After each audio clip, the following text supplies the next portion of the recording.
और सब लोग अपना बहन की शादी में ही है, हीरोइन लोग के छोड़ के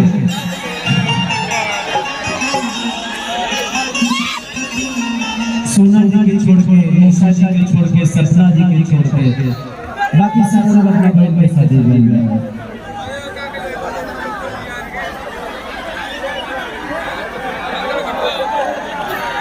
और इस क्षेत्र के साथ पंकज वसुधारी हमारे बड़का भैया जिनके हमेशा प्यार और आशीर्वाद और विशाल भारती जो विशाल इतना प्यारा एक्टर है कि मैं उसका ऑफिसली में बहुत बड़ा फैन हूं। विशाल का इधर गैप हो गया हम लोग के बीच, अब गैप इसलिए हो गया कि शायद मुझे रोक हो गया है गाना गाने से, बट कोई नहीं, बस समय है, गुजर जाएगा।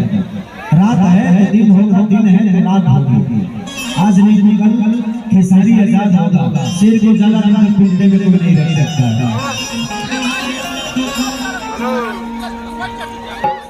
अब एक कुर्सी के घर घर चले लगा हमारा ने भैया भी ढेर किया गया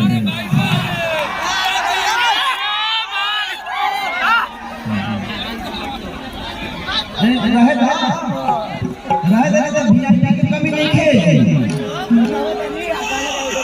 अब कल्लू जी सर सुपर स्टार भूमि पर चल रहे, टूटू जैसे सुपर स्टार भूमि, अंकुश राजा जैसे सुपर स्टार भाग्यशाली वाले लोग से मिल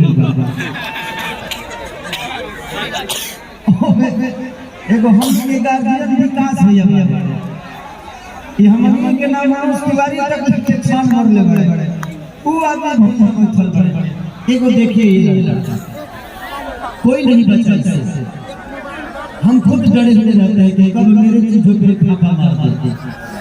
ये लड़का इतना सोलियों के साथ में बैठा हुआ है, देखा तो देखा भिखारी बाबू देखा